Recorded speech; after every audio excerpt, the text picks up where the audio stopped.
Salutations. Ce soir, nous plongeons dans un récit différent, qui n'est pas le conte typique d'héroïsme, mais plutôt la dure réalité derrière la façade de la vaillance. Ici, il n'y a pas de créature mythique ni de champion parfait. À la place, une représentation d'une vie façonnée par des obligations, des appréhensions, des blessures et la lutte silencieuse pour l'existence au sein des structures rigides de la guerre, des nuits agitées et du déclin progressif de la gloire. Si ce style de narration vous aide à vous détendre, n'hésitez pas à aimer la vidéo et à vous abonner, mais seulement si cela vous apporte réellement du réconfort. De plus, n'hésitez pas à partager votre localisation et l'heure actuelle dans la section des commentaires. Il est étrangement rassurant de savoir qui d'autre succombe au lent passage du temps à vos côtés. Alors, baissez les lumières, laissez les flammes de votre imagination illuminer les murs austères, mettez-vous à l'aise et commençons avec l'histoire de la naissance d'un chevalier. À l'âge tendre de 7 ans, le voyage vers la chevalerie commence, non pas avec une épée, mais avec un adieu sombre. Vos parents, emplis de fierté mêlée à une pointe de soulagement, vous disent au revoir alors que vous vous apprêtez à servir dans la maison d'un noble seigneur. Aucun adieu sentimental écrit ou souvenir précieux, seulement une tape rassurante dans le dos, un paquet de vêtements et le poids des attentes qui s'abat sur vos épaules encore jeunes et en pleine croissance. Aucune demande concernant votre préparation n'est faite. En réalité, la préparation n'a aucune importance.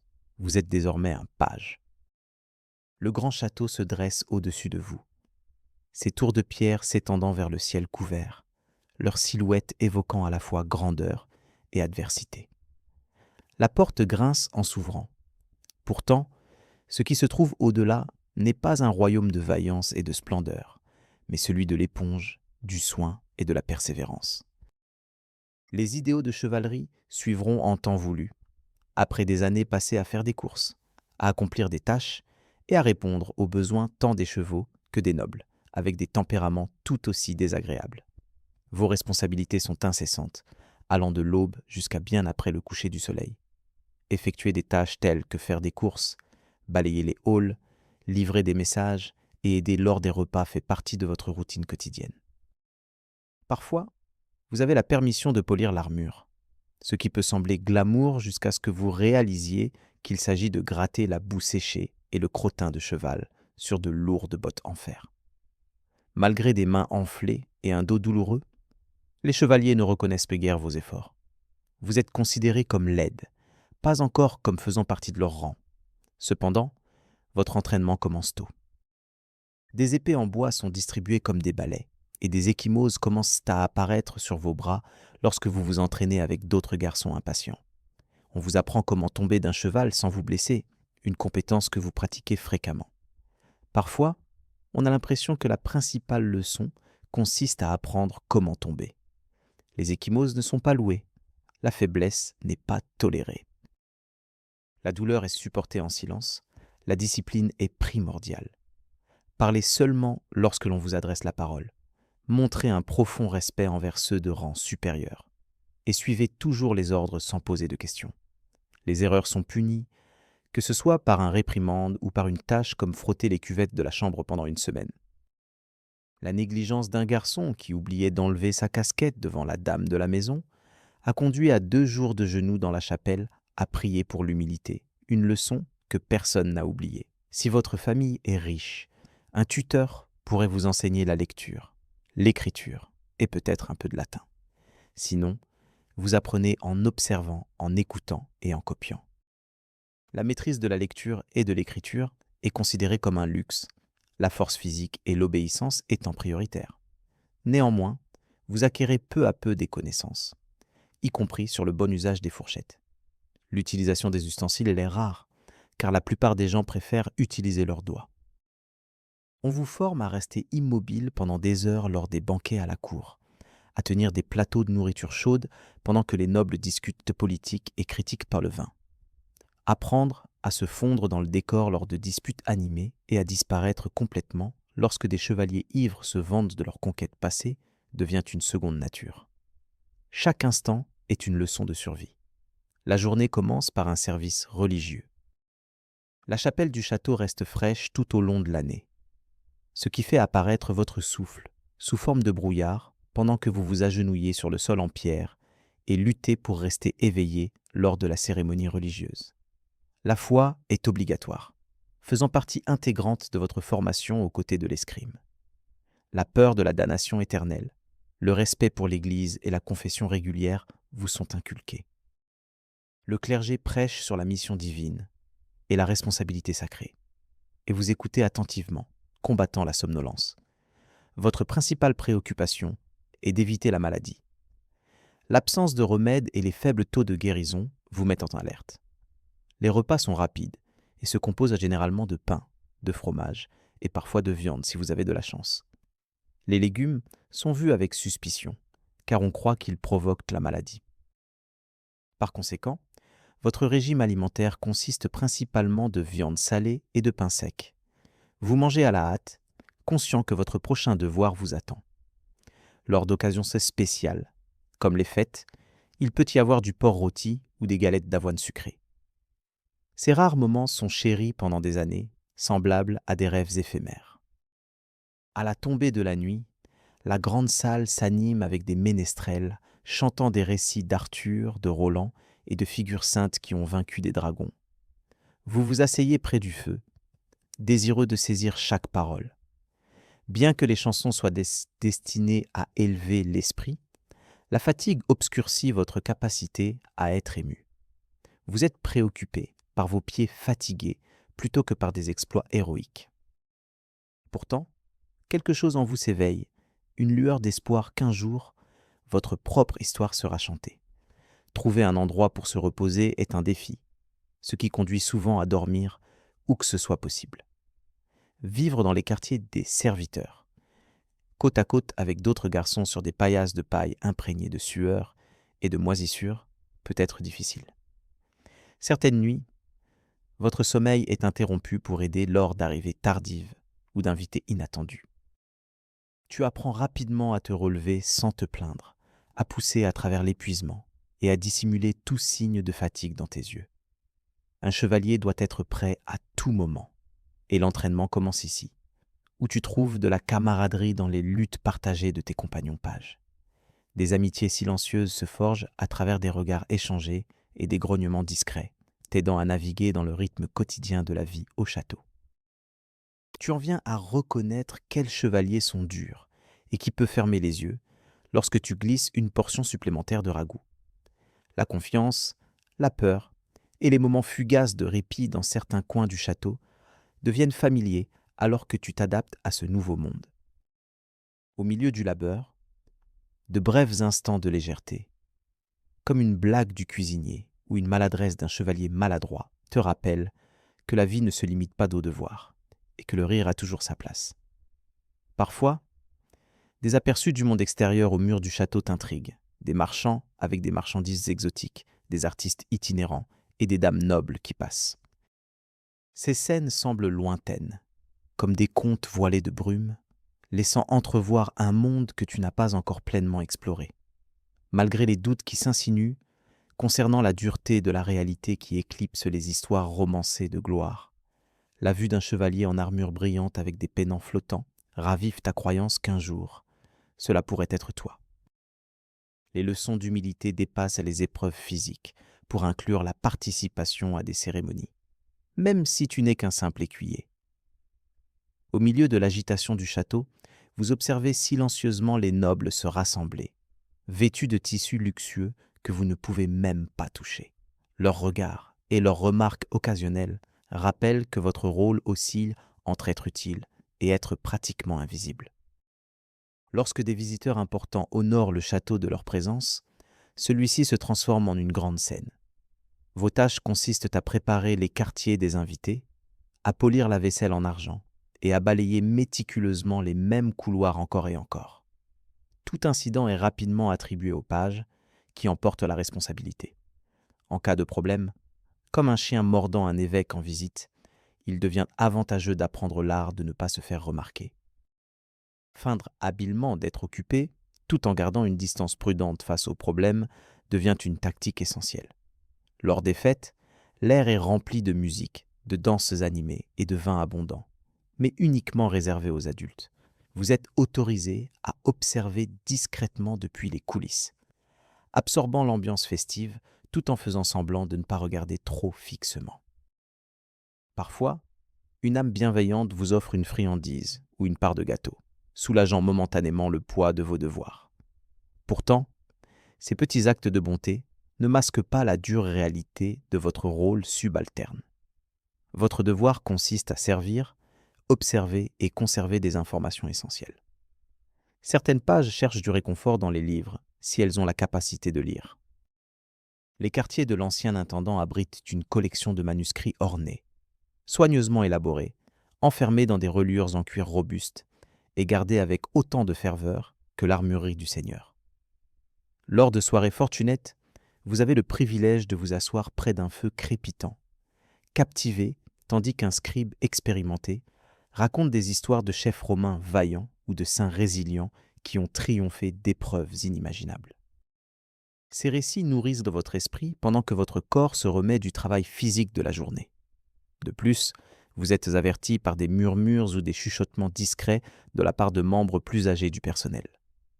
Ils racontent que des histoires de pages qui ont failli dans leurs devoirs, de jeunes garçons qui ont craqué sous la pression ou qui ont été renvoyés chez eux dans la honte, disparaissant sans laisser de traces.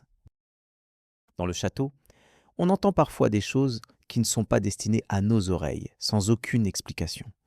C'est une leçon pour savoir quand prendre la parole, quand montrer son accord et quand rester silencieux. Chaque instant à l'intérieur des murs du château vous façonne en quelqu'un de plus dur, plus vif et plus habile. Bien que vous ne soyez pas encore chevalier, vous avez dépassé l'enfance. Vous êtes en pleine transformation, endurci, discipliné et silencieusement résolu. Alors que vous êtes allongé dans votre lit la nuit, regardant les poutres en bois au-dessus de votre matelas de paille, vous réfléchissez non seulement aux épreuves que vous avez affrontées, mais aussi aux défis qui vous attendent. C'est la prochaine étape, le prochain obstacle, la prochaine avancée dans le voyage qui, un jour peut-être, avec la bénédiction du destin, de votre Seigneur et de votre corps, vous élèvera au rang de chevalier. Mais pour l'instant, être un page suffit. À l'âge de 14 ans, les liens de la page sont officiellement rompus, mais pas en douceur ni avec bonté. Vous n'êtes plus un page, vous êtes maintenant un écuyer. Malgré l'apparence d'une promotion, ce nouveau rôle apporte moins de luxe et plus de contusion. Vous êtes passé du nettoyage des sols à l'armure brillante, dû aller chercher des boissons, à l'aider un camarade blessé. Vos nouvelles responsabilités sont personnelles et intimes. Vous êtes lié à un chevalier, et on attend de vous que vous le serviez aussi fidèlement que son propre ombre. Où qu'il aille, vous le suivez. S'il charge à la bataille, vous êtes à ses côtés. S'il trébuche, vous vous précipitez dans le chaos pour l'aider, risquant votre propre vie dans le processus. N'étant plus un enfant du château, vous êtes maintenant l'écuyer d'un guerrier, et votre routine tourne autour de ses besoins. L'entraînement physique s'intensifie considérablement. Monter un cheval de guerre, monter ces bêtes massives est loin d'être l'expérience gracieuse à laquelle vous aviez autrefois rêvé. Elles sont élevées pour la force et le combat, et leur tempérament surpasse celui de la plupart des nobles. L'acte de les monter seul ressemble à une escarmouche, et maintenir le contrôle sur elles nécessite une négociation constante. Vos muscles font mal, votre colonne vertébrale ressent chaque pas, et votre derrière n'a pas été le même depuis Mechelmus. L'entraînement à l'épée devient plus intense car vous maniez désormais de vraies lames. Pas destinées à tuer, mais suffisamment tranchantes pour poser problème si votre adversaire est plus vigilant ou moins distrait que vous. L'entraînement quotidien vous laisse le corps couvert de contusions qui à peine s'estompent avant que de nouvelles n'apparaissent. Chaque séance vous humilie, car pour chaque coup réussi, vous en recevez 3 en retour. Le chevalier que vous servez privilégie la ténacité à la grâce. Cependant, la partie la plus épuisante de vos devoirs consiste à entretenir l'équipement. Vous découvrez que l'armure n'est pas simplement du métal, mais un système complexe où la sueur, la saleté et parfois même des insectes trouvent leur chemin dans les articulations de la cotte de maille. Vous nettoyez, polissez et inspectez méticuleusement chaque pièce, sachant qu'un léger dysfonctionnement pourrait être fatal. L'entretien quotidien des armes, le test des lances et l'examen des boucliers sont indispensables pour la sécurité de votre chevalier et la préservation de votre propre réputation. Bien que personne ne reconnaisse votre travail impeccable, aucune erreur ne passe inaperçue. Les tournois, autrefois idéalisés durant votre période en tant que page, révèlent maintenant leur dure réalité avec des épées émoussées capables de briser des os. Vous vous préparez à monter le cheval, à manier les lances et à essuyer le sang du visage de votre chevalier pour qu'il puisse maintenir une façade joviale devant les spectateurs. S'il sort victorieux, vous réclamez la récompense en argent. En cas de défaite, il vous reste à soigner ses côtes cassées et à l'aider à sauver ce qu'il reste de dignité. Lorsque la guerre réelle arrive, comme elle le fait inévitablement, vous restez aux côtés de votre chevalier alors que vous traversez ensemble la boue, la pluie et l'incertitude. Les campagnes sont de longues épreuves inconfortables, marquées par la pénurie de nourriture et un sommeil encore plus rare. Si vous êtes équipé d'une armure, elle frotte contre des endroits inattendus, provoquant de l'inconfort. La véritable essence de l'épuisement s'installe lorsque vos membres fatigués continuent de bouger simplement par obligation. La bataille n'est pas l'affaire romantique et glorieuse, c'est plutôt une symphonie chaotique de cris, de métal qui s'entrechoquent et d'ordres noyés dans le vent. La collision des corps, le mélange odorant de sang et de sueur, et le silence soudain d'un camarade tombé font tous partie de votre apprentissage. Vous apprenez à distinguer la peur qui aiguise vos sens de celle qui vous paralyse. Prier pour que la première l'emporte devient une habitude courante. Bien que votre rôle ne soit pas encore celui d'un combattant, cela ne signifie pas que vous êtes à l'abri du danger. Lorsque votre chevalier tombe de son cheval, il vous incombe de vous précipiter à son secours, de le hisser et de le mettre hors de danger. Imaginez-vous traînant un homme entièrement armé à travers une étendue boueuse, chaque pièce d'armure étant plus lourde qu'un festin de fête, tandis que des flèches pleuvent sur vous.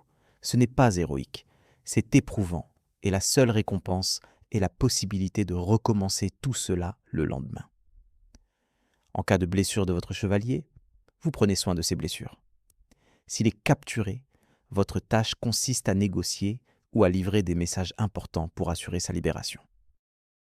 Cela implique souvent de traiter avec des personnes qui nourrissent de l'animosité envers votre chevalier. À partir de ces interactions, vous apprenez l'art de la diplomatie par pure nécessité. Vos mots doivent être calculés, votre attitude modeste et votre ton respectueux. Même votre silence devient un outil puissant. Bien que rarement expérimenté, il y a des moments où vous ne pouvez vous empêcher de ressentir une certaine fierté. Mener le cheval de votre chevalier dans un camp en est un exemple. Après une bataille, il vous fait un signe de tête, ensanglanté mais vivant, attirant l'attention des spectateurs. Ces instants fugaces sont aussi courts que la lumière du soleil passant à travers de petites ouvertures, mais ils ont une signification, donnant la motivation de persévérer. À votre retour au château, vos responsabilités persistent. Vous éduquez les jeunes pages, leur transmettant les mêmes leçons difficiles que vous avez autrefois apprises. Vous aidez lors des festins, participez à l'organisation des chasses et restez aux côtés de votre chevalier en présence d'invités de marque. Malgré votre épée usée, vos bottes craquelées et votre démarche fatiguée, ressemblant à quelqu'un 2 fois plus âgé que vous, vous n'êtes plus simplement un serviteur. Vous êtes observé, évalué et jugé. Les prêtres attendent vos prières. Votre Seigneur attend votre fidélité et votre corps aspire au repos, un luxe rarement accordé. Cependant, la retraite n'est pas une option. Le progrès vous attend devant. Votre esprit dérive vers la création de votre propre symbole héraldique. Quelle couleur portera-t-il ? Quelles images représentera-t-il ? Vous imaginez le moment cérémoniel de la chevalerie, le coup de l'épée tapant vos épaules, alors que vous passez de page à chevalier. Cette étape semble lointaine, mais inévitable, suscitant des émotions contradictoires. Puis viennent les jours difficiles, comme celui où vous avez enterré un compagnon page, piétiné par un cheval de guerre ou transpercé par une lance inattendument acérée. Aucune ballade n'est chantée pour les écuyers, aucun vers n'est écrit pour ceux qui sont sur le point de réussir. Tu maîtrises l'art de dissimuler ton chagrin et de persévérer malgré l'incertitude. Si la fortune te sourit, ton chevalier transmet plus que des compétences de combat. Il transmet la pensée critique, le discernement du caractère, l'évaluation du champ de bataille et les compétences de leadership. S'il est sage, il enseigne l'art de la diplomatie. Savoir quand exprimer ses opinions et quand garder le silence. Comment choisir ses batailles judicieusement et agir avec détermination. S'adapter à la défaite avec grâce est essentiel. Une compétence non protégée par l'armure. L'hiver présente de nouveaux obstacles, t'apprenant qu'une épée nécessite une main habile. Le froid fait souffrir tes doigts et l'armure du chevalier paraît glacée lorsque tu la fixes chaque jour. La neige transforme le terrain d'entraînement en un bourbier gelé, provoquant des glissades aussi bien chez les chevaux que chez les chevaliers, mais tu supportes sans te plaindre. Le temps, comme la guerre, reste indifférent à ton inconfort.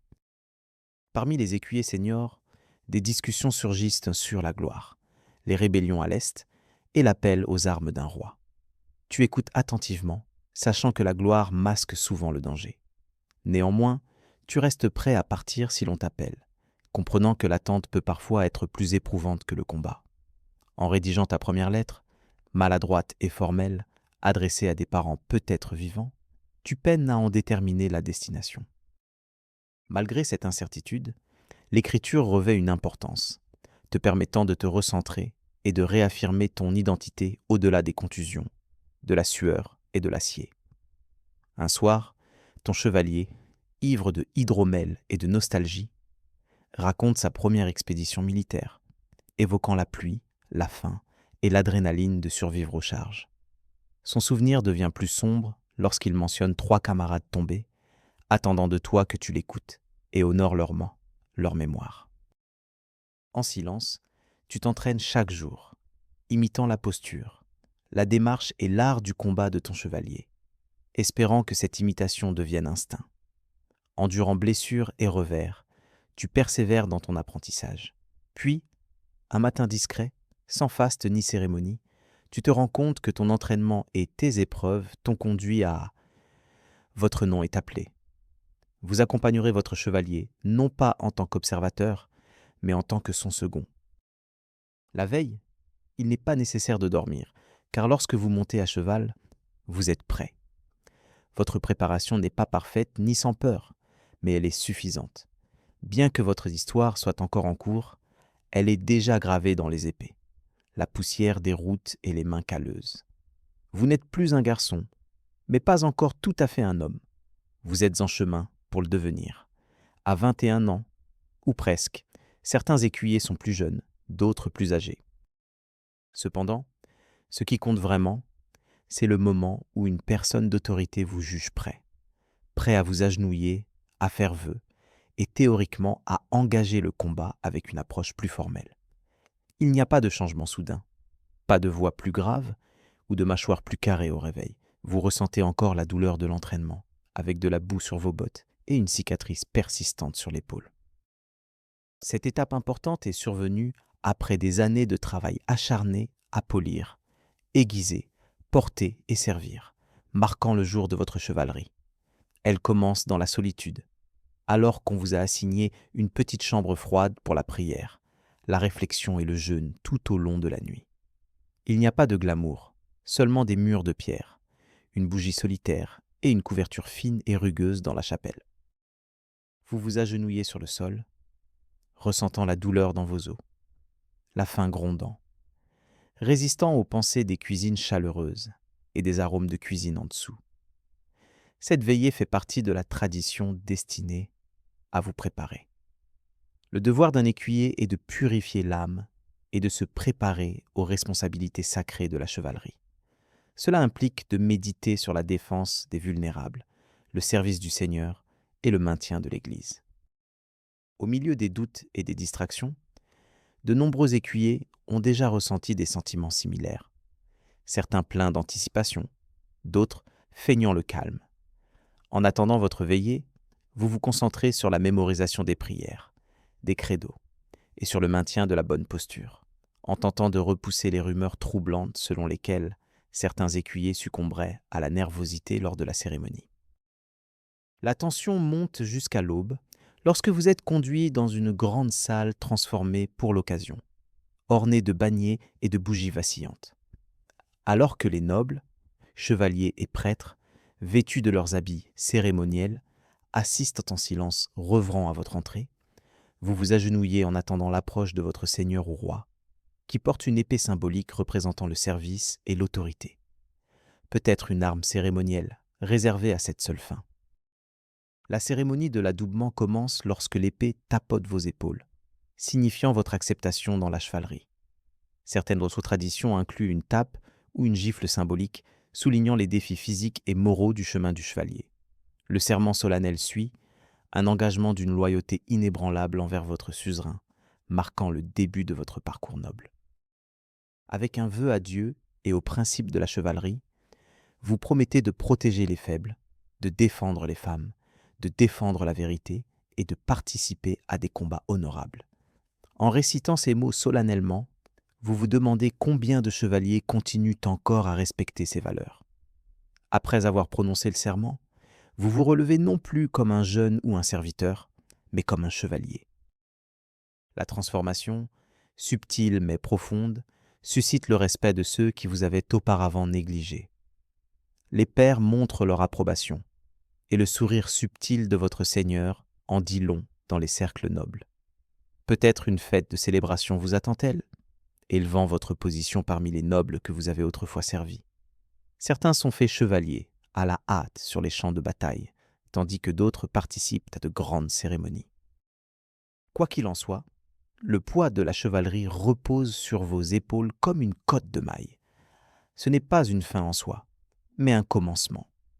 Les responsabilités se multiplient instantanément, nécessitant leadership, prise de décision et action en première ligne.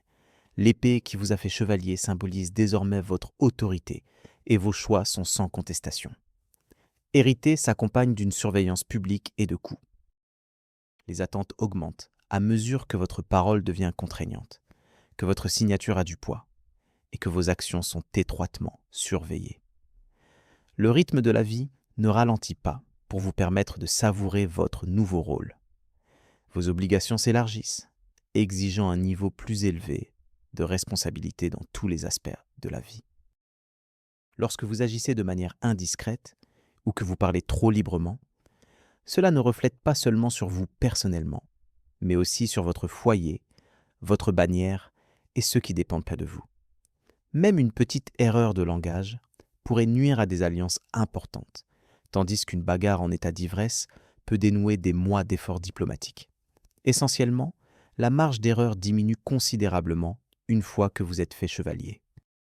Vos devoirs dépassent le champ de bataille. Si votre Seigneur vous accorde des terres, il est attendu de vous que vous les gouverniez avec compétence. Cela implique des tâches telles que la collecte des taxes, la résolution des disputes entre paysans, l'entretien des routes et la garantie d'une récolte réussie. Les chevaliers sont souvent perçus comme de simples guerriers, mais en réalité, ils occupent dans des rôles d'administrateurs, d'exécutants et de propriétaires terriens. Votre épée peut rester dans son fourreau pendant de longues périodes, mais vous serez régulièrement appelé à accomplir des tâches administratives. Vous avez maintenant votre propre écuyer, ce que vous trouvez quelque peu ironique. Il est jeune, désireux d'apprendre, et vous rappelle vous-même une expérience humiliante qui comporte aussi une touche d'amusement. Le guider dans des tâches comme le polissage de l'armure, la selle du cheval et le service du vin, c'est comme réfléchir à votre propre parcours et réaliser combien il reste à parcourir. De plus, le choix de votre blason est crucial. Les couleurs, les symboles et les devises familiales jouent un rôle essentiel dans la façon dont vous êtes perçu sur le champ de bataille et à la cour. Ils transmettent que des messages avant même que vous n'ouvriez la bouche.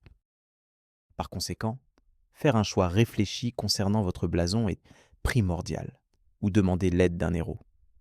Quant à votre nouvelle armure, elle doit être ajustée sur mesure à vos mesures, à condition que votre seigneur soit généreux ou que votre famille ait encore des fonds à dépenser. Car une armure complète en plaques coûte cher. Chaque pièce d'armure doit être fabriquée sur mesure. Des grèves pour vos jambes aux gantelets pour vos mains et une cuirasse pour votre poitrine. Les forgerons mesurent méticuleusement et cliquettent autour de vous, laissant de la suie sur votre peau. Le poids de l'armure est imposant, et se déplacer dedans ressemble à un nouveau défi. Malgré cela, vous vous sentez en sécurité dans ses limites, comme si le métal pouvait protéger non seulement votre corps, mais aussi votre réputation. En chevauchant à travers le village pour la première fois en tenue de cérémonie, vous ouvrez la voie au lieu de suivre derrière une suite en tant que serviteur. Les villageois réagissent avec curiosité, les enfants courant vers le bord de la route, les vieux s'inclinant et une femme vous offrant une fleur. Vous essayez de dissimuler votre satisfaction, car les paysans ne peuvent pas applaudir, mais leurs regards sont une forme de reconnaissance dans le monde médiéval. Ce soir-là, dans la solitude de votre chambre, vous retirez soigneusement chaque pièce d'armure, plaçant votre épée avec précision.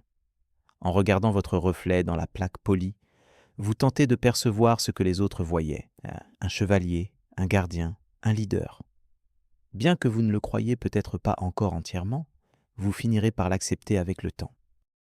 Le progrès prend du temps, et bien que votre routine d'entraînement, de lever tôt et de prière reste inchangée, votre influence agrandit.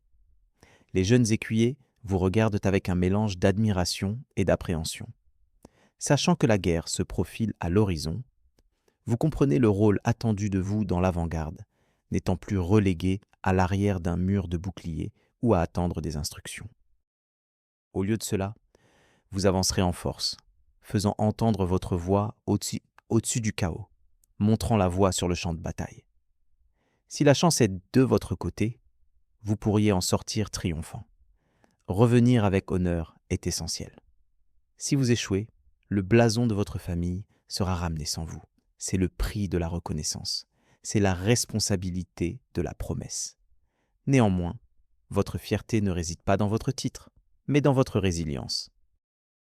Vous avez résisté au passage du temps, enduré des conditions difficiles, affronté l'humiliation, suivi un entraînement rigoureux, conquis la peur, et maintenant vous portez votre nouveau statut avec confiance.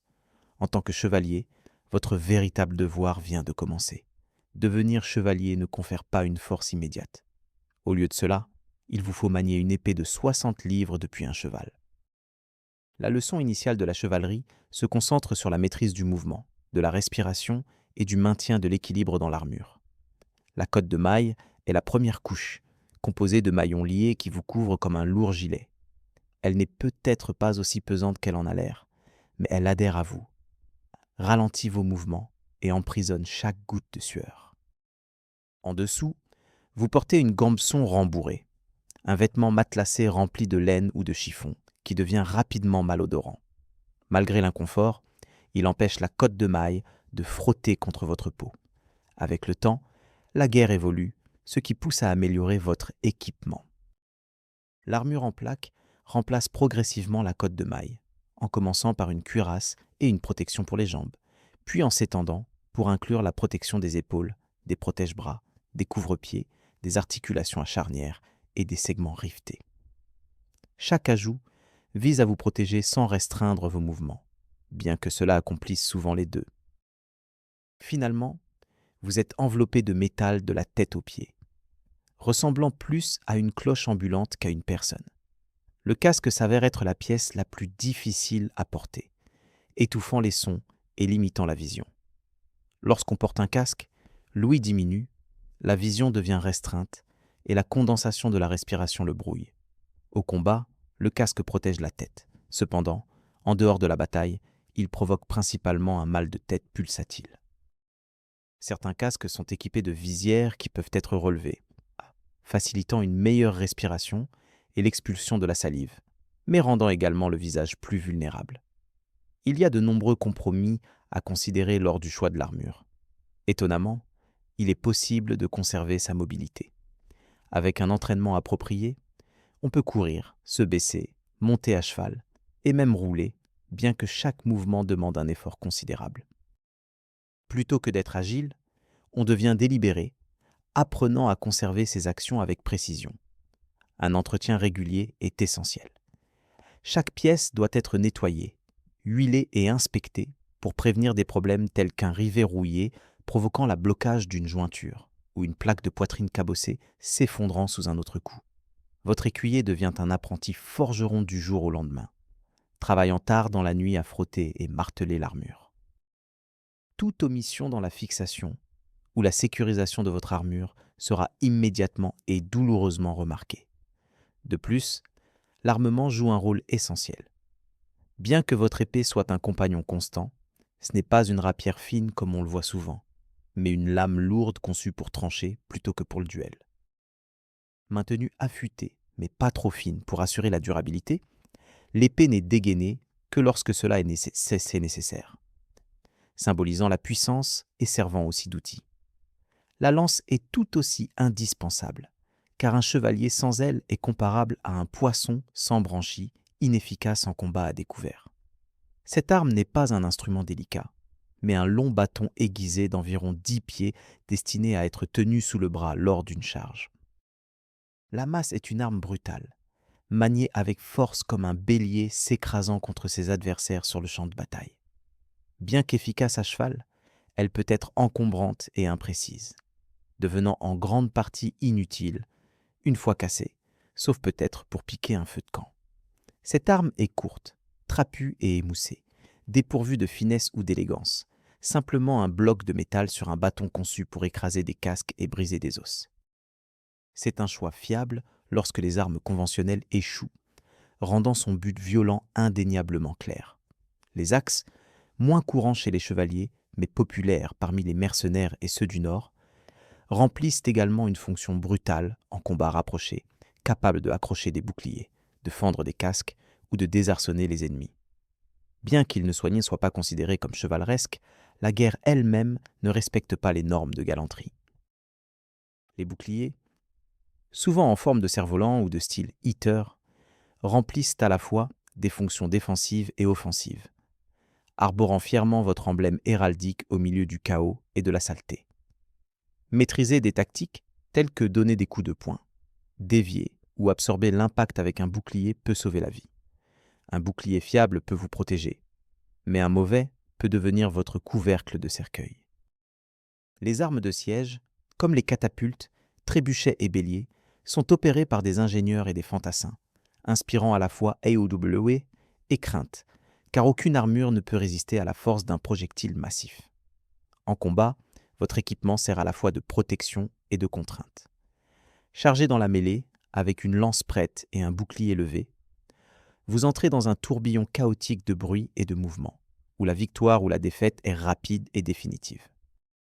Si vous tombez, ce n'est pas à prendre à la légère. Une option consiste à avoir un compagnon prêt à vous tirer en sécurité avant que le combat ne commence. Après l'élan initial, une mêlée chaotique s'ensuit où les combattants s'affrontent avec des épées, au milieu de grognements, de sang et de bruits métalliques.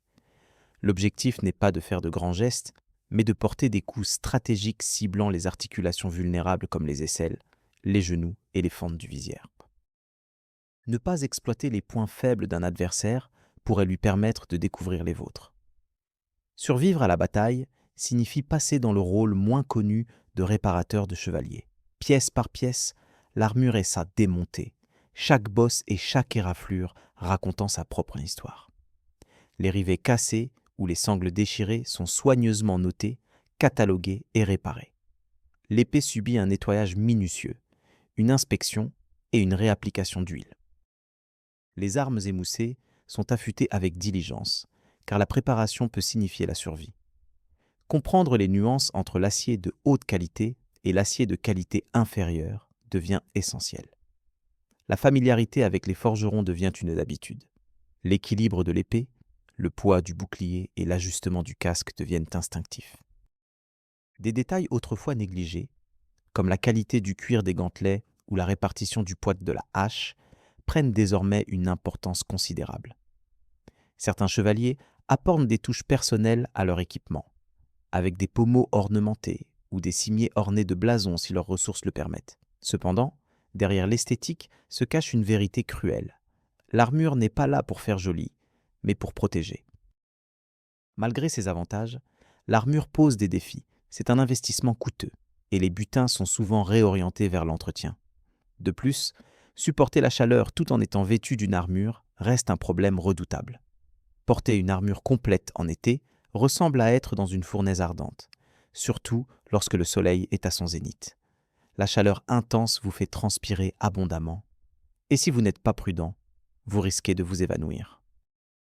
Vous attirez également les mouches et bougez maladroitement, ressemblant à un repas rôti qui passe.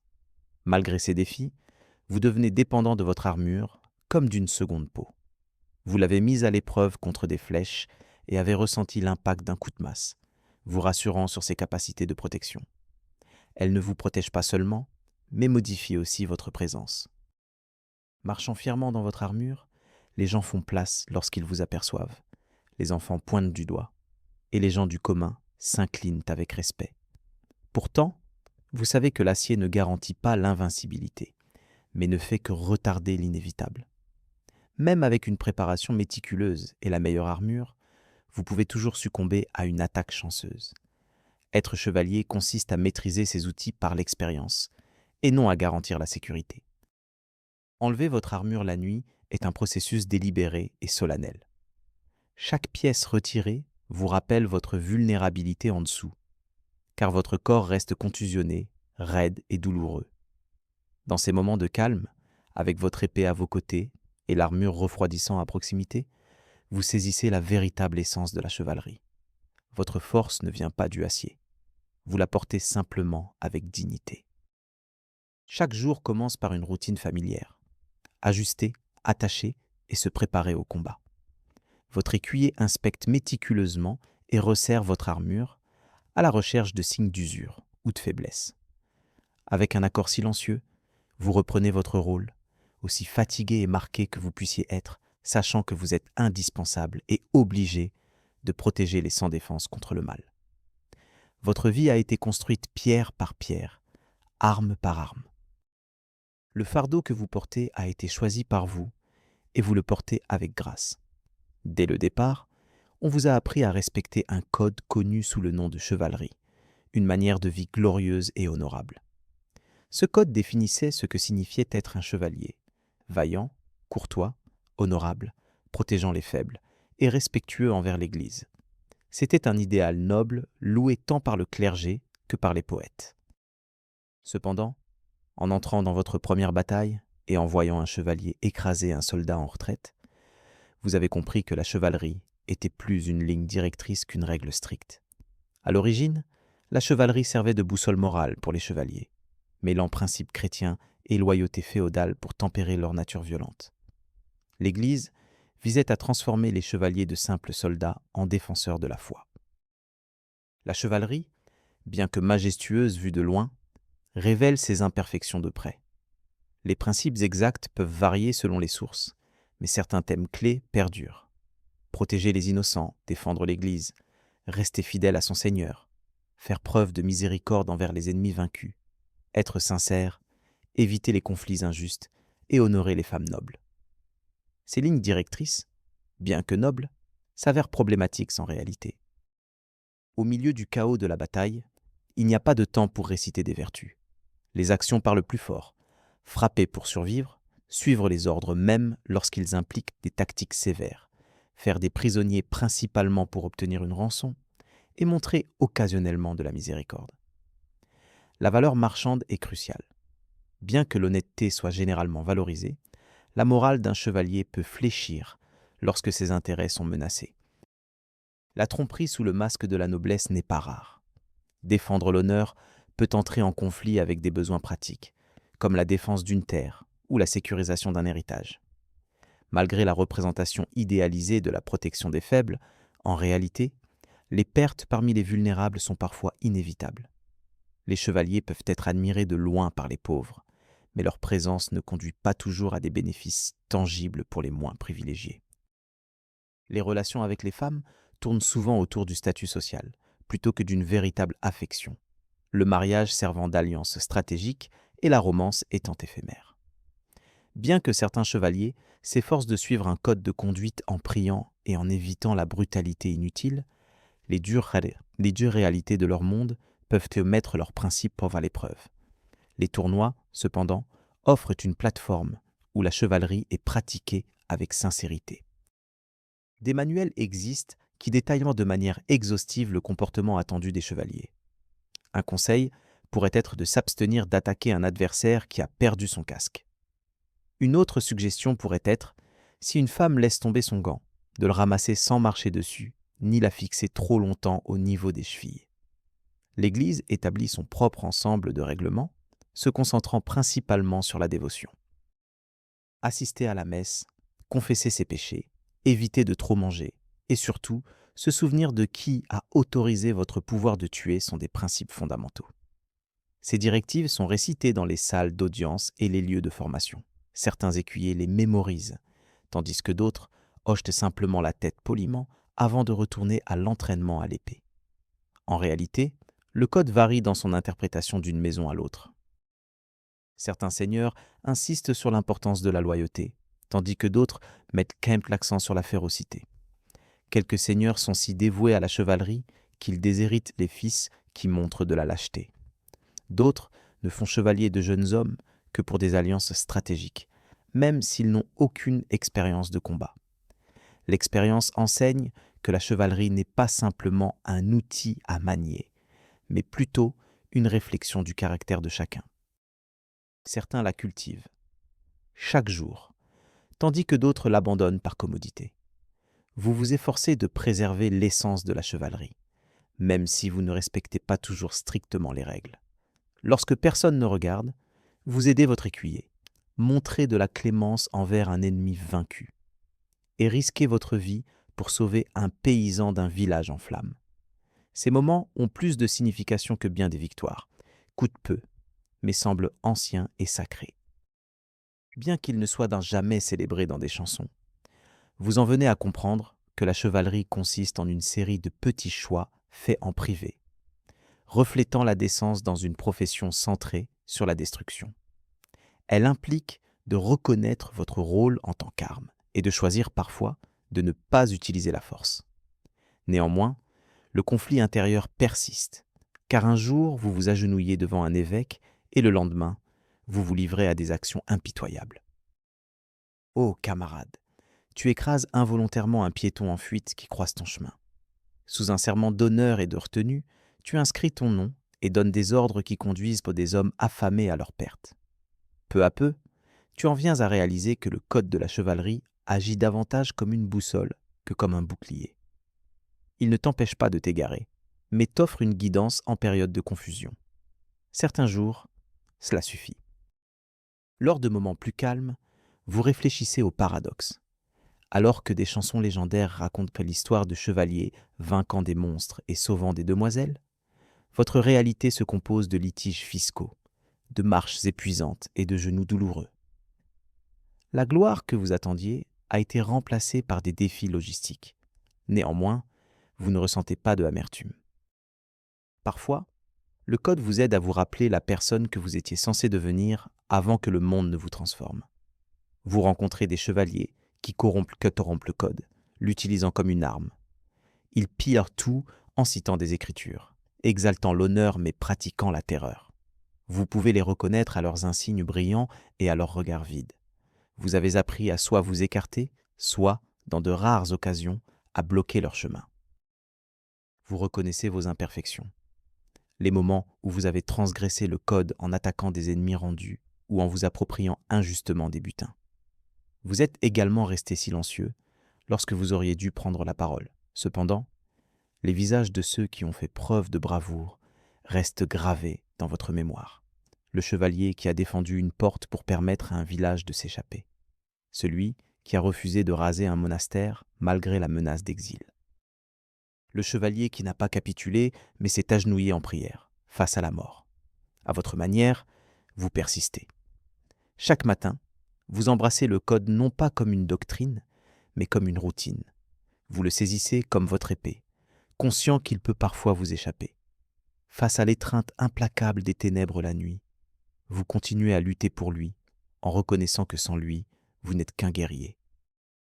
Pourtant, avec cela, peut-être pourrais-tu devenir quelque chose de plus grand. Cette essence incarne la chevalerie. Non pas les contes chantés par les troubadours, ni les sermons du clergé, mais la conduite que tu t'efforces de maintenir dans un monde qui te met constamment à l'épreuve. Ainsi, tu continues à tenir ton serment en avançant, défendant ton Seigneur, combattant ses ennemis et reposant ceux qui ont combattu à ses côtés. De plus, tu fais preuve de bonté en prenant soin de ton écuyer en période de pénurie, en offrant une parole douce à la vieille femme du hameau qui se souvient de ta jeunesse, et en rendant une gant tombée même lorsque personne ne regarde. En tant que chevalier, tu respectes le code non pas pour acquérir du pouvoir, mais pour te rappeler la véritable raison de la force. Finalement, un jeune te questionnera sur la signification de la chevalerie. Tu ne réciteras pas de vers, ni ne montreras d'emblème héraldique. Au lieu de cela, tu lui confieras ton épée et lui enjoindras de la manier avec fermeté. Ensuite, tu lui demanderas s'il peut la porter sans causer de mal aux innocents. Cela, tu l'affirmes, est un début louable, car la chevalerie ne se limite pas à une vertu parfaite. Elle englobe la persévérance, la rédemption face à l'échec et l'engagement silencieux à ne pas devenir l'adversaire que l'on a juré de combattre. À chaque décision, vous affinez un peu plus votre lame. Vous avez suivi un entraînement rigoureux, portant des épées même avant d'en manier une, ayant été témoin de la mort avant d'être autorisé à foncer en avant, et nettoyant méticuleusement votre armure jusqu'à ce que l'odeur de vinaigre et d'huile persiste dans vos rêves. Pourtant, aucune de ces expériences ne vous prépare pleinement à l'instant où votre monture se met à bouger sous vous au son du clairon. En avançant, le champ devant vous se remplit des corps et des drapeaux de vos adversaires. Le champ de bataille n'est pas une représentation théâtrale. Ce n'est pas un lieu d'honneur ni un échiquier stratégique. C'est un mélange chaotique de boue, de sang et de métal. Une entité pulsante et grognante. Bien que vous puissiez évoquer des héros légendaires, des codes de chevalerie et des règles de combat prêchées dans des chapelles à la lumière tamisée, rien de tout cela ne compte dans cette dure réalité. Le voyage vers la bataille ne commence pas avec le combat lui-même. Il implique des jours et des semaines à chevaucher sous la pluie, la privation de sommeil et l'exposition au soleil. L'atmosphère s'aggrave à mesure que l'armée augmente en nombre. Les parfums, mêlés de chaleur corporelle, de fumier et de rations en décomposition, produisent une odeur nauséabonde que même les estomacs les plus solides trouvent repoussante. Les pieds développent des ampoules, les tempères s'enflamment, et la camaraderie entre camarades se transforme en murmures et en silence. Les hommes commencent à dégager l'odeur de leurs chevaux, et vous n'êtes pas une exception. La vie au camp est de courte durée et désagréable. Les tentes claquent dans le vent comme des drapeaux mouillés, et les feux produisent plus de fumée que de chaleur. Les repas se composent de portions maigres telles que de la viande salée, du pain rassis et des pois secs. La chance apporte parfois de meilleures provisions, mais la plupart du temps non. Trouver de l'eau propre est rare, et même lorsqu'elle est disponible, des soupçons surgissent quant à sa pureté. L'armure est glaciale le matin et brûlante l'après-midi. Les nuits sont passées à dormir avec des bottes aux pieds et une épée à proximité. Puis, un matin, en atteignant une crête, vous les apercevez, une armée ennemie disposée sur le champ, leurs bannières flottant, et des chevaliers reflétant la lumière du matin. C'est le moment décisif. Des ordres sont criés et transmis dans les rangs, bien que la compréhension soit limitée parmi les troupes. Votre estomac se noue, vous vérifiez l'équipement de votre cheval, vous offrez une prière silencieuse et vous réfléchissez aux pertes qui surviendront avant le crépuscule. Et puis, cela commence. La charge n'est pas élégante, c'est un rugissement tonitruant. Les sabots foulent à terre, les lances sont abaissées et chaque battement de cœur vous rapproche de la collision imminente. En visant avec votre arme, vous espérez silencieusement que votre adversaire en face de vous sera un peu plus lent ou plus craintif. Le choc est intense, vous secoue jusqu'au plus profond de vous. Il est incertain si vous toucherez, manquerez, serez vous-même touché ou même abattu. Si vous tombez, vous priez pour pouvoir vous relever avant que la prochaine vague ne vous submerge. La cacophonie qui vous entoure est incessante. Cris, cliquetis de métal, chevaux en détresse et hommes implorants. Au milieu du chaos, il n'y a que brutalité. Vous engagez de brèves et intenses escarmouches. Une lame frôle de peu votre tête, vous obligeant à esquiver. Un homme donne un coup soudain et votre épée bloque instinctivement l'attaque. Lorsqu'une hache frappe votre bouclier, vous ressentez l'impact résonner dans tout votre corps. L'héroïsme n'est pas dans votre esprit. Votre concentration est sur la survie, inch par inch. Chaque pas en avant comporte le risque qu'il soit le dernier. Chaque instant restant debout ressemble à un petit miracle. La boue adhère à vos bottes, le sang lubrifie votre prise, et l'air a le goût de fer et de cendre. La victoire ne vient pas sans désordre. Même si vous parvenez à sortir vivant, vous aurez probablement affronté la réalité d'avoir mis fin à la vie de quelqu'un de près, en témoignant de sa peur et de son dernier souffle. Faire face à ces expériences est un défi pour lequel personne ne vous prépare. Parfois, vous faiblissez, un coup vous fait tomber à terre et votre visière se déplace, vous laissant désorienté sous un flou de chaos. Vous luttez, rampez et vous relevez avec la peur d'être piégé comme une tortue sur le dos si votre armure s'accroche dans la boue. Si votre écuyer vous atteint à temps, vous pourrez trouver de l'aide. Sinon, le destin de l'oubli dans la mort vous attend. Au milieu du chaos, vous apercevez fugitivement des chevaliers tombés, des paysans empalés et des drapeaux qui tombent. Les visages d'amis et de camarades passent devant vous, rapidement remplacés par l'arme d'un autre ennemi en mouvement. Le chagrin n'a pas sa place sur ce champ de bataille, seulement des instants éphémères pour continuer et survivre. En temps de combat, le chaos peut s'installer lorsque les ordres perdent leur sens et que les lignes deviennent floues, menant à la confusion et à des identités erronées parmi les camarades et les ennemis. Ces moments révèlent la véritable nature du champ de bataille comme une lutte désespérée pour la survie, et non simplement un affrontement entre nations ou croyances. L'après-coup n'est pas triomphant mais épuisant, lorsque vous retournez au camp, fatigué et douloureux, enlevant votre armure avec des mains tremblantes et en inspectant vos gants tachés de sang, espérant que ce sang n'est pas le vôtre. En parcourant le terrain plus tard, vous croisez des hommes blessés, offrant de l'aide à certains et de la compassion à d'autres, réalisant la dure réalité de la guerre, alors que des pilleurs fouillent les corps tombés à la recherche de biens précieux. Parmi vos camarades survivants près d'un feu qui faiblit, il n'y a ni vantardise ni réjouissance, seulement une contemplation silencieuse, tandis que les blessures sont soignées et que les pertes sont silencieusement pleurées. Après la bataille, le récit est façonné en saga héroïque, mais la réalité du lourd tribut reste sombrement reconnue, avec les pertes comptabilisées et les sacrifices honorés dans les moments calmes de réflexion. Après le discours inspirant du Seigneur et la proclamation d'une victoire glorieuse par les prêtres, un retour triomphal vous attend. Les foules acclament et des fleurs sont lancées alors que vous êtes défilés dans les rues. Malgré vos saluts, sourires et hochements de tête gracieux, des souvenirs envahissent dans votre esprit. L'odeur du champ, l'homme que vous avez affronté et les cris de votre ami tombé. Ce n'est pas un champ de bataille légendaire avec des armures brillantes, c'est plutôt boueux, terrifiant et chaotique. De véritables compétences de survie sont essentielles dans cette réalité brutale où l'honneur est rare et la miséricorde encore plus rare. Vous n'êtes plus simplement un chevalier, vous êtes désormais un soldat aguerri au combat. En poursuivant votre voyage, en entraînant votre écuyer et en perfectionnant vos compétences, une partie de vous reste sur ce champ hanté, au milieu des épées tachées de sang. Vous évitez de discuter des détails macabres, vous concentrant plutôt sur l'enseignement de techniques et de stratégies aux jeunes écuyers.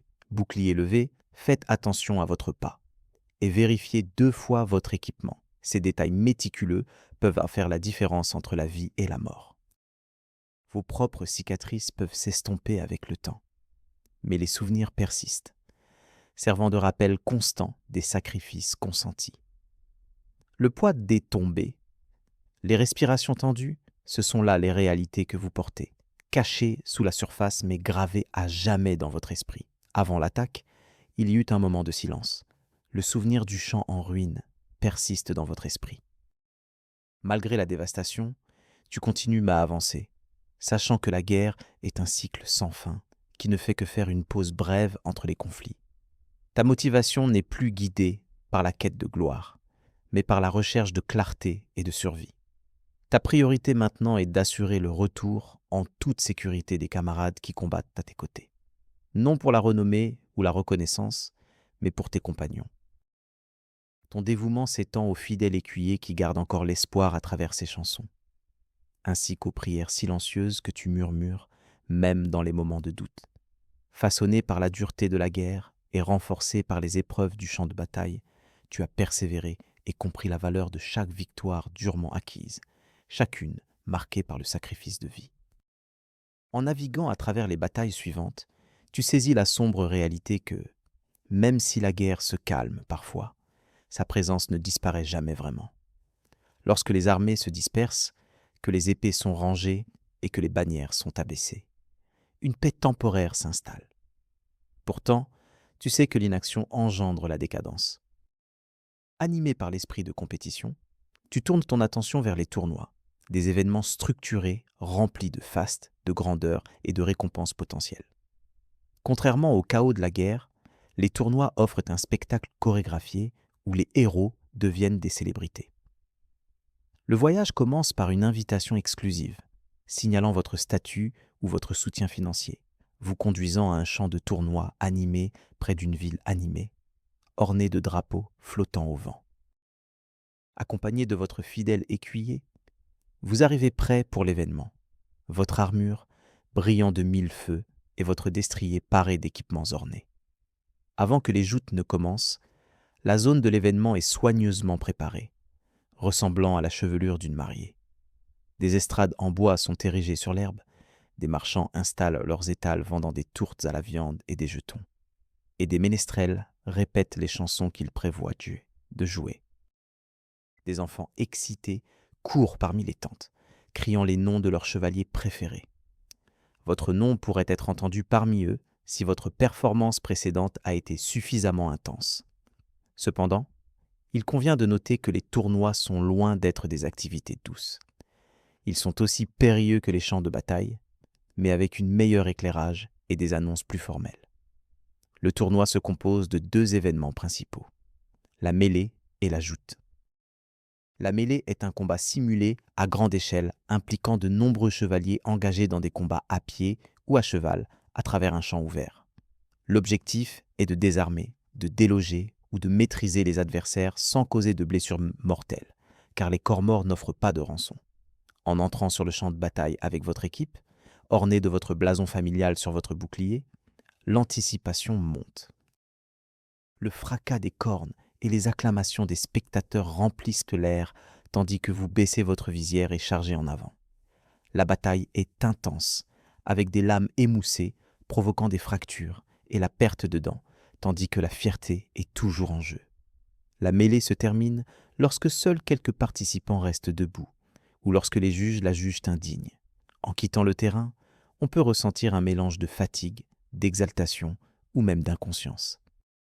La réussite dans la mêlée peut améliorer votre réputation, tandis qu'une mauvaise performance peut vous amener à vérifier discrètement si vous êtes que blessé. Après la mêlée, vient le très attendu tournoi de joute, avec un chevalier, une lance et une seule passe. Séparés de leur adversaire, les deux chevaliers chargent en avant à cheval, visant à briser leur lance sur un bouclier, un casque ou une poitrine.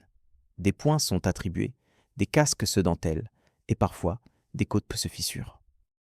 Certains chevaliers ont même trouvé leur fin au milieu des applaudissements du public.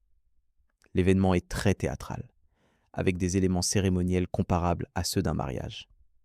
Votre nom est annoncé, une trompette retentit, une dame attache un ruban à votre lance. Après avoir reconnu la foule et salué votre rival, vous vous placez dans l'arène. Lorsque le drapeau tombe, la grandeur s'évanouit, remplacée par le galop tonitruant et la concentration sur votre lance et la cible. Un coup net résonne avec un craquement retentissant, suscitant des acclamations de la part des spectateurs. Tomber de votre cheval entraîne une rencontre brutale avec le sol, vous rappelant que la boue ne fait pas de cadeaux. Une performance victorieuse apporte des récompenses et attire l'attention des spectateurs nobles à la recherche de talents ou de potentielles alliances. Une démonstration impressionnante peut changer votre destin du jour au lendemain. Construire une réputation peut mener à des invitations à des tournois prestigieux dans des grandes villes comme Paris, Londres ou Rome. Cependant, tous les concours de joute ne sont pas honorables. Certains impliquent tromperie, corruption et rivalité intensifiée. Les violations de l'esprit sportif, les conflits ravivés et les blessures physiques telles que les épaules disloquées, les poignets fracturés et les commotions cérébrales sont courants. On met en garde les chevaliers contre le fait de retirer leur casque trop tôt afin d'éviter la perte d'audition. Même les spectateurs ne sont pas à l'abri du danger, comme le montrent des incidents impliquant des éclats de lance volants. Un projectile a volé dans les gradins et a causé une blessure à l'œil d'un vendeur. Malgré cela, le vendeur assiste toujours à l'événement chaque année, depuis un point de vue différent. Au-delà de l'arène, le tournoi se transforme en un marché animé. Divers marchands proposent une pléthore de marchandises allant d'artefacts anciens à des noix grillées. Les écrivains vendent des poèmes fraîchement écrits, tandis que de jeunes apprentis jouent à se battre dans la boue, imitant votre nom. À la tombée de la nuit, les feux de joie crépitent, la bière coule à flots et les ménestrels chantent des ballades embellissant chaque coup victorieux et chaque faveur obtenue. Si vous portez des cicatrices de bataille, vous pouvez également recevoir des éloges en vers. L'élite organise de grands banquets où vous apparaît impeccablement vêtu d'un pourpoint taillé qui semble contraignant. Vous faites une révérence respectueuse, engagez la conversation et savourez des boissons. Une noble dame peut s'enquérir de votre technique de combat, bien que sa curiosité puisse davantage porter sur l'héritage ou les potins. Les tournois ne se limitent pas uniquement à des concours physiques. Ils sont aussi un lieu d'intrigue politique. Des accords sont conclus, des rivalités s'intensifient et des seigneurs négocient discrètement autour de leur coupe. Une victoire sur le champ de bataille peut mener à un contrat avantageux, au parrainage d'un seigneur ou à une proposition soudaine. À l'inverse, une défaite peut rester gravée dans la mémoire bien longtemps après la guérison de vos blessures.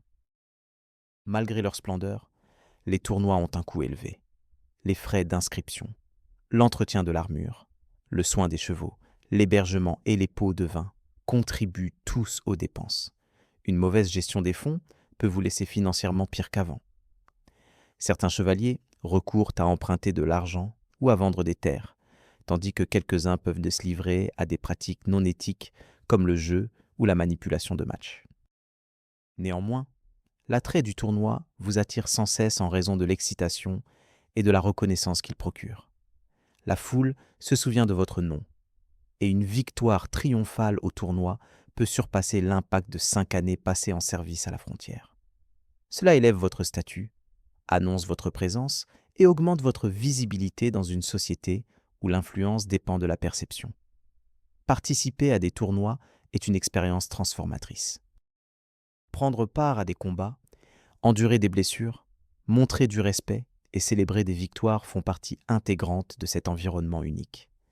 Malgré votre rôle de guerrier en armure, durant ces moments, vous devenez le centre de l'attention. Le cadre du tournoi est différent de la guerre, mais vous êtes pleinement engagé dans le combat. Au fil de la semaine, votre corps porte les marques de la bataille, racontant l'histoire de vos défis.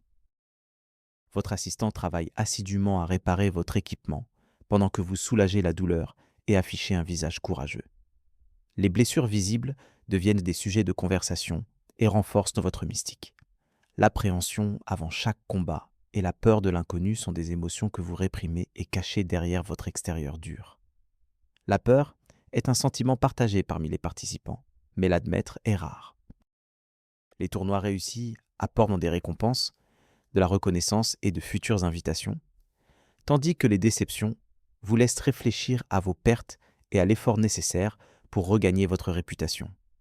Le retour du tournoi est discret, avec des compagnons soignant leurs blessures et la réalité du coût des applaudissements qui s'installent.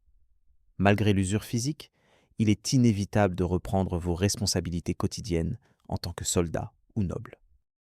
Cependant, pour cette brève période, vous transcendez votre rôle et devenez une figure captivante, un héros aux yeux de beaucoup. L'attrait des tournois vous appelle à revenir, car ils offrent une plateforme où votre prouesse et votre légende peuvent continuer à grandir. Avoir l'opportunité de l'inscrire en or. Parfois, ce simple acte suffit. Pour les spectateurs, vous n'êtes pas simplement un chevalier. Vous représentez un nom, un drapeau, une influence dynamique. Pendant un instant fugace, tout le monde a été témoin de votre brillance. Le son des trompettes diminue, les tournois se terminent et le silence s'abat sur le champ de bataille. Vous revenez non pas pour le plaisir, mais pour un rôle plus complexe de responsabilité. Au-delà d'être un chevalier, vous détenez également le statut de vassal d'un seigneur, un propriétaire terrien et un défenseur des lois.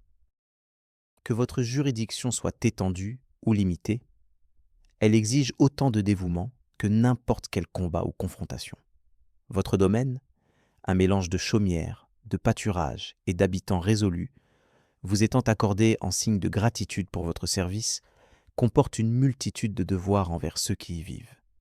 Ils ne vous reconnaissent pas comme un guerrier à cheval ou un porteur de lance. Ils vous perçoivent comme l'individu qui exige des provisions en octobre, envoie des agents pour résoudre des différends et traverse occasionnellement le village pour renforcer la propriété. Votre journée ne commence pas par des exercices de combat, mais par des registres financiers.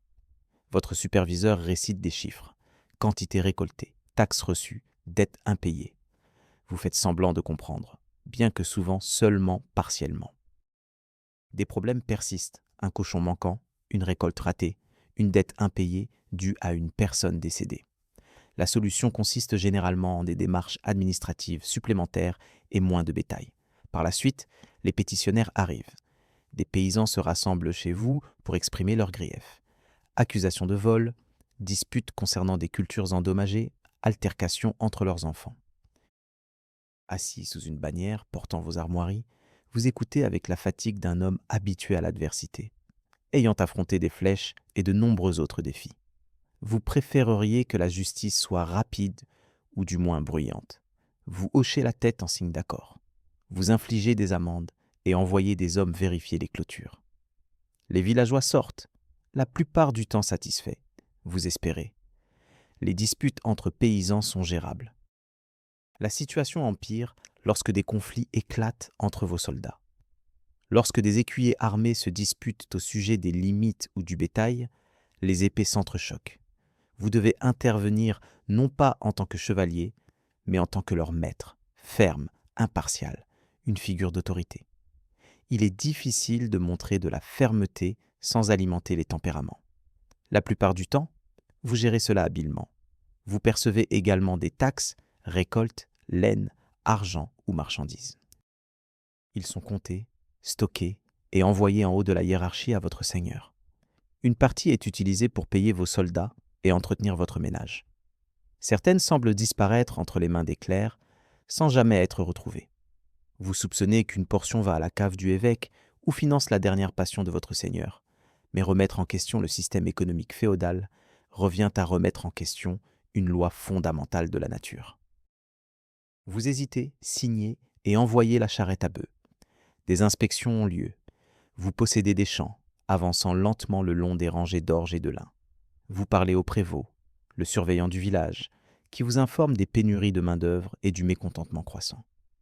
Vous faites semblant de ne pas entendre les murmures provenant des haies concernant les loyers, les taxes ou votre nouvelle gaine coûteuse, qui a probablement coûté plus qu'un aras.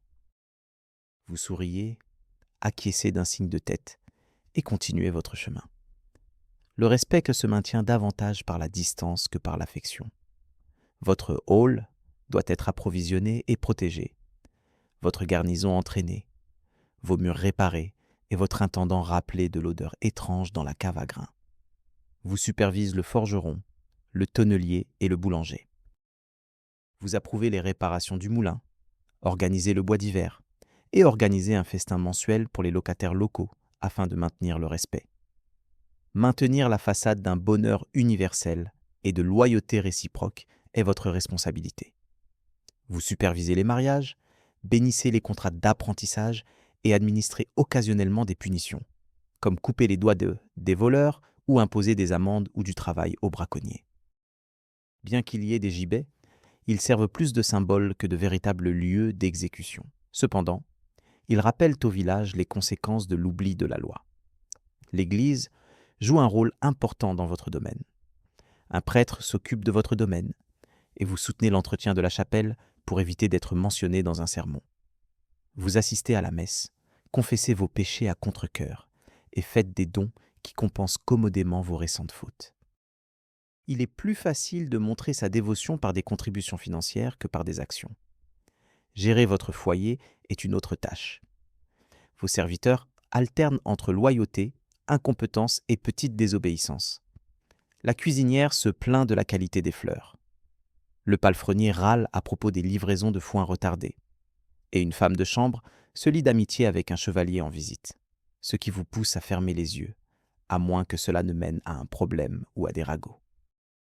Votre écuyer a encore besoin d'être formé, car il oublie des tâches essentielles et fait des erreurs.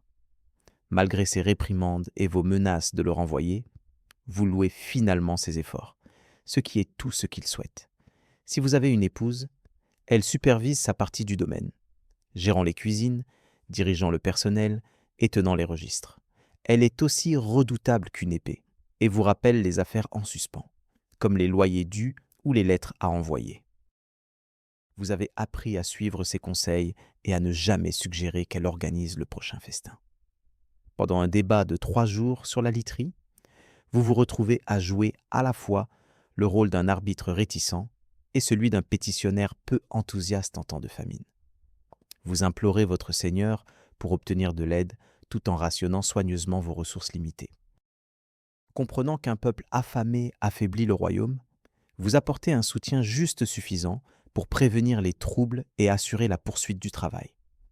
Lors des périodes de prospérité, vous faites preuve de générosité ouvertement, distribuant du pain à l'entrée de la chapelle et lançant des pièces lors des festivals, non pas par simple charité, mais comme une forme de contrôle théâtral pour maintenir l'ordre.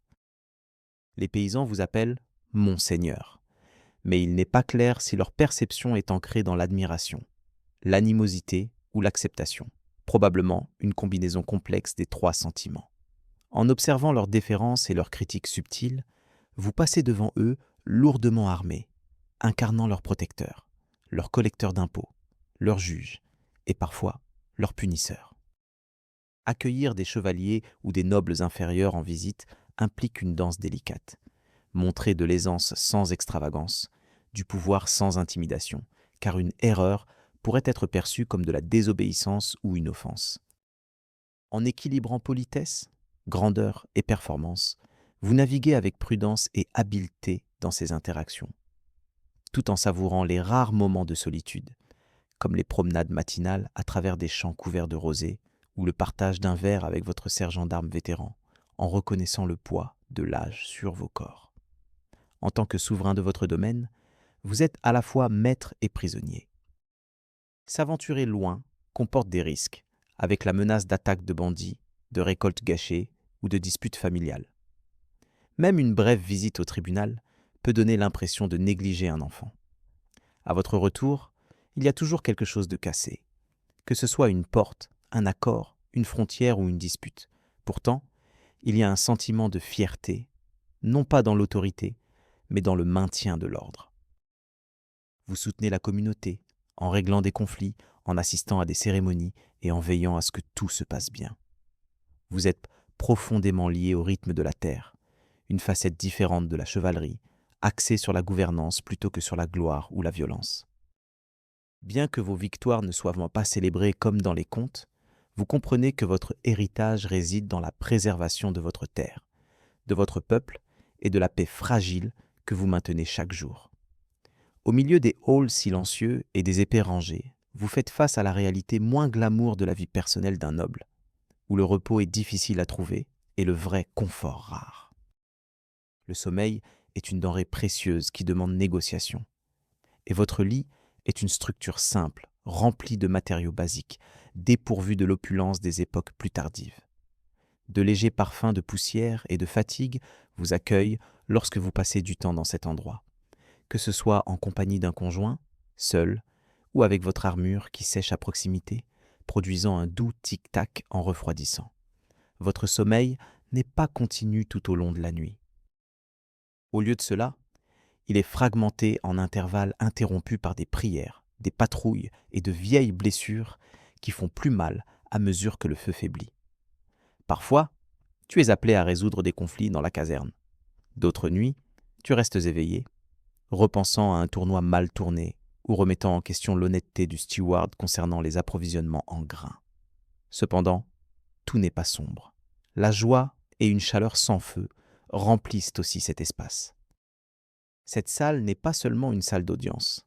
Elle sert de sanctuaire, de scène et de lieu de rassemblement. Des ménestrels chantent près des flammes et des bardes de passage partagent des contes de batailles lointaines et de royaux épris d'amour, même si tu connais déjà le dénouement. La familiarité apporte du réconfort. Des jeux comme les dés, les échecs et le backgammon sont joués.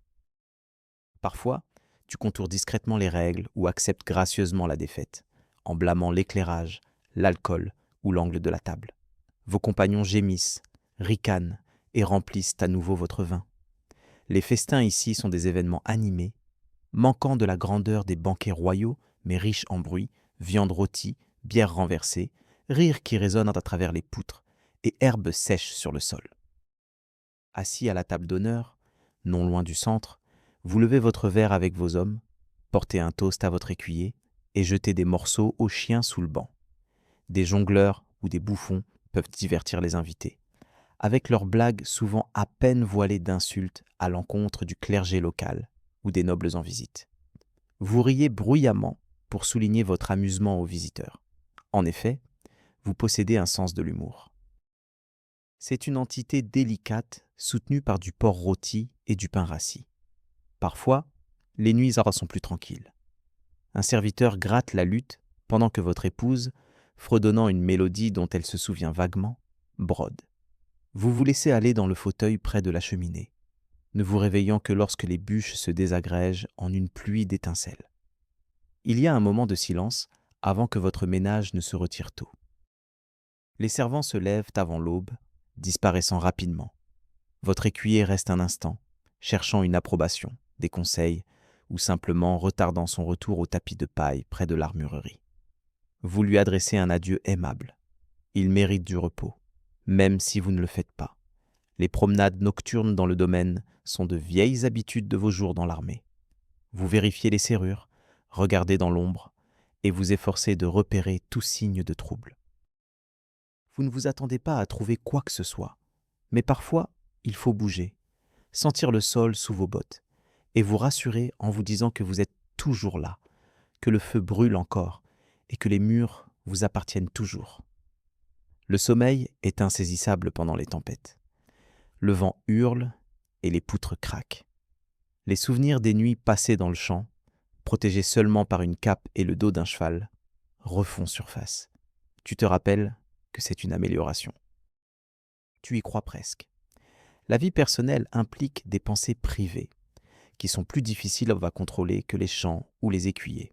Tu te demandes si la terre t'appartient vraiment, ou si elle n'est que détenue en attendant qu'un individu plus riche en fasse la demande. Les visages des hommes que tu as tués occupent tes pensées. Certains sont vifs dans ta mémoire, d'autres ne le sont pas.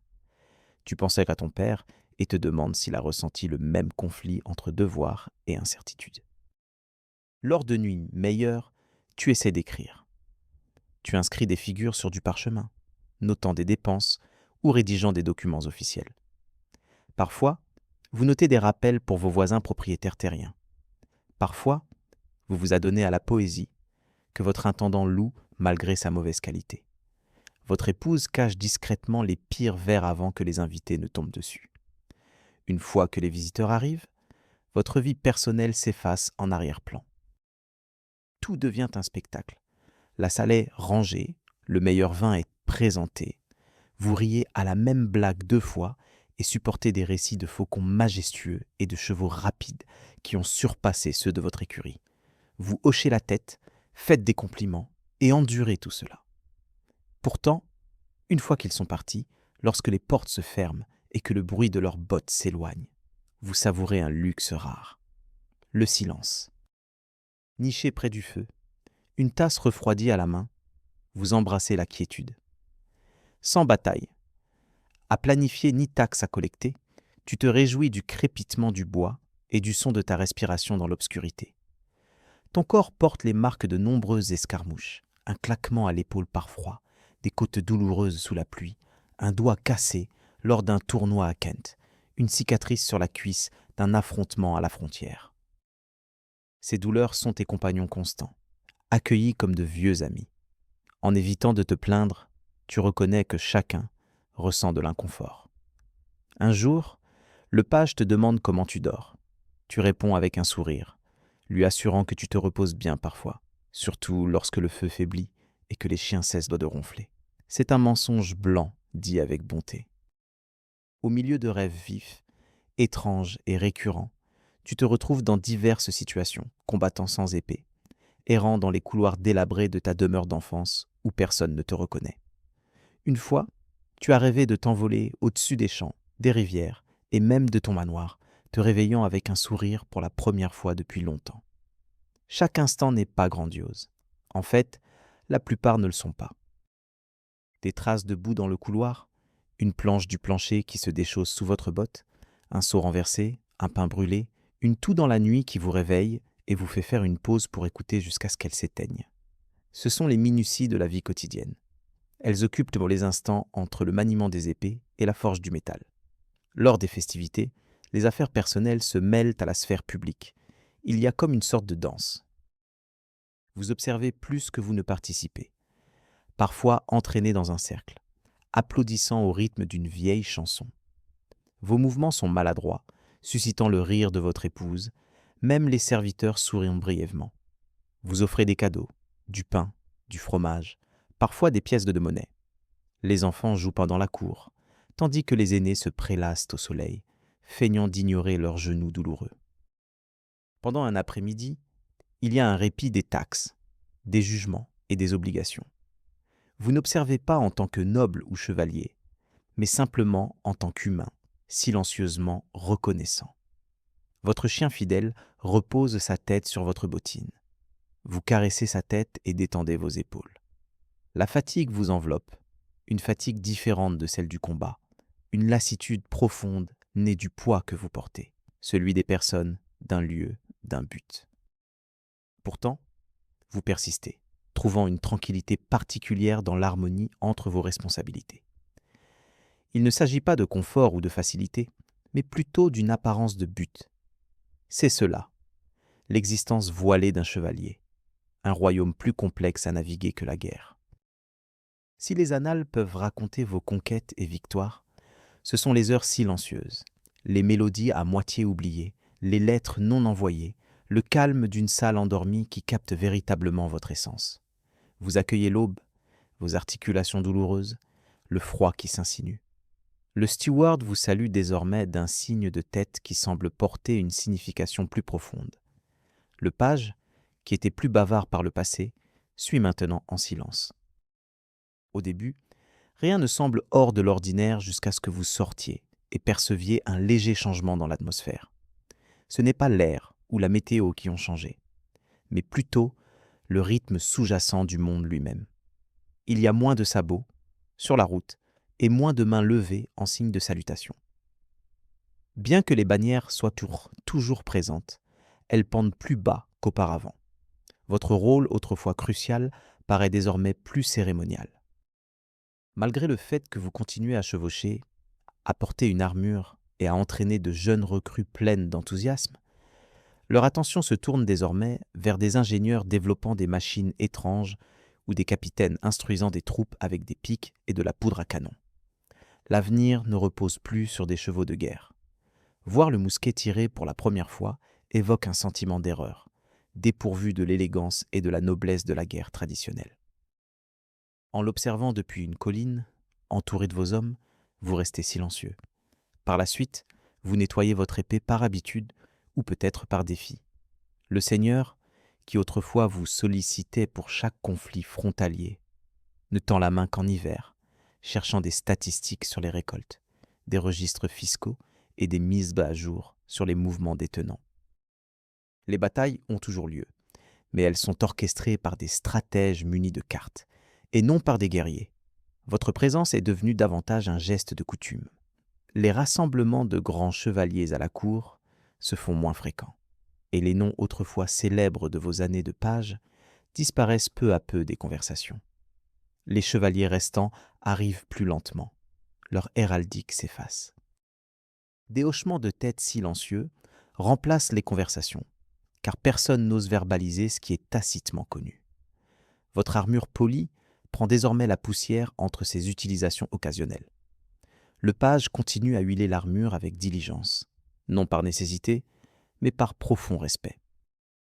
Le poids de l'armure reflète non seulement sa lourdeur physique, mais contient aussi, dans chaque bosse et rivet, les souvenirs de batailles passées et de jours passés à vivre une vie qui s'efface, devenant peu à peu une légende.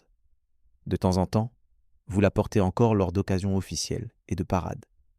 Lorsqu'un jeune garçon a un jour remis en question son authenticité, vous ne prenez plus la peine de le corriger lorsqu'il la qualifie d'ancienne. La grandeur des cérémonies perdure, bien qu'il y ait des signes d'usure. Moins de nobles présents, des héros annonçant les noms avec moins d'enthousiasme. Les chansons racontent la gloire d'antan, toujours sur un ton nostalgique. Silencieusement, vous observez les changements sur votre domaine, témoignant de tenants utilisant des outils modernes et des pièces de monnaie portant le portrait du roi. Au milieu de ces avancées, vous remarquez les aspirations du fils du forgeron à devenir clerc et celles de la fille du meunier à recevoir une éducation. Tout en reconnaissant ces développements positifs, vous réalisez une vérité subtile. Vous n'êtes plus l'incarnation de l'aspiration pour les jeunes garçons. Vous persistez à les former, bien que la fatigue physique soit plus marquée maintenant. Épaules raides, souffle raccourci, effort accru. Alors que l'ancien écuyer, désormais adulte, vous regarde avec un mélange d'admiration et de préparation, vous voyez en lui le reflet de votre jeune moi. Même les batailles auxquelles vous participez semblent différentes maintenant, avec un passage de la conduite de l'assaut à l'offre de conseils et d'observation. Votre rôle a évolué, passant de l'action à la sagesse, et si vous appréciez la reconnaissance, une partie de vous aspire encore à chevaucher au combat, à sentir la terre trembler sous les sabots de votre cheval.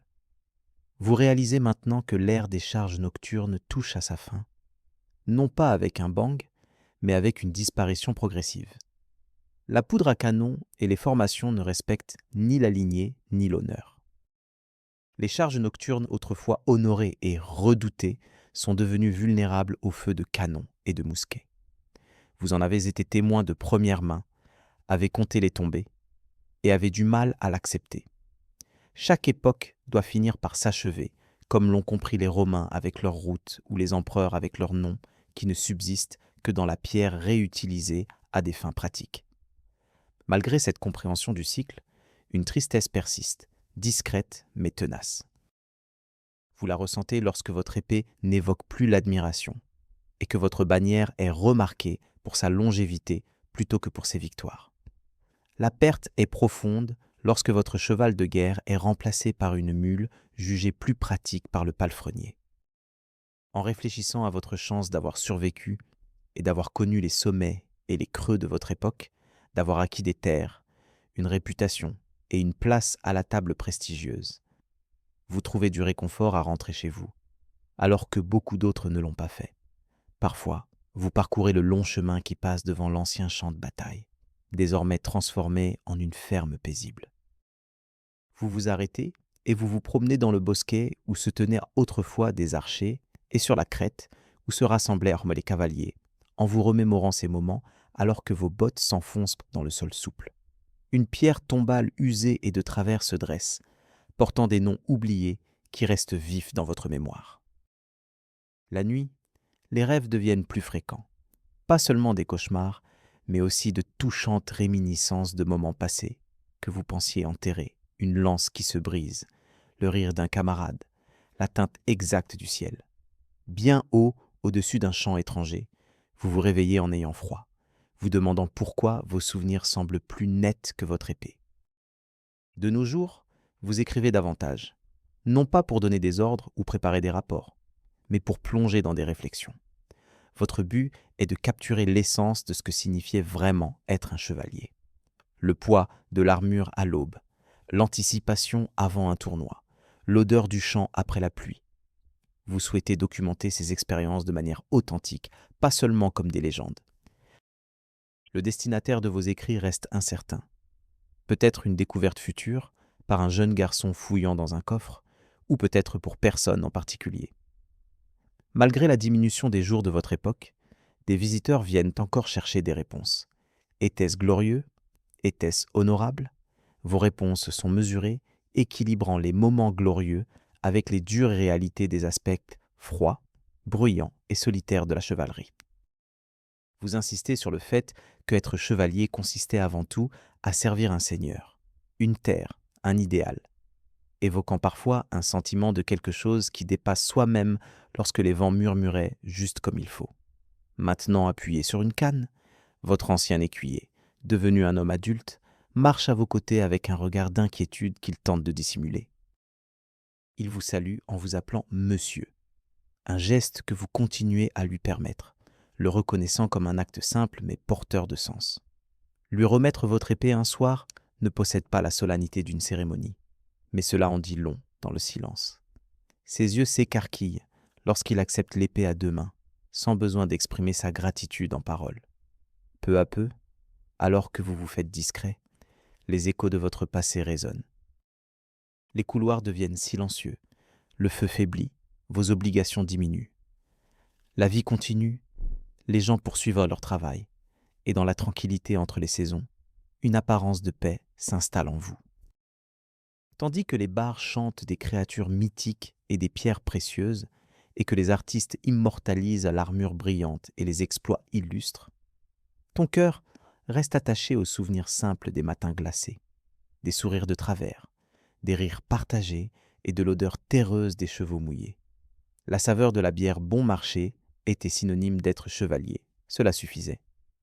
L'avenir est incertain, mais le changement est inévitable. Les forteresses tomberont, les armes tireront, les traditions se mêleront à la modernisation. Pourtant, dans un lieu sacré ou une résidence royale, une tapisserie pourrait perdurer, ou un jeune pourrait s'interroger sur le guerrier usé dans le coin et demander « Qui est-il » Et peut-être, quelqu'un se souviendra. Non pas des guerres ou des drapeaux, mais de l'individu. Et cela suffira.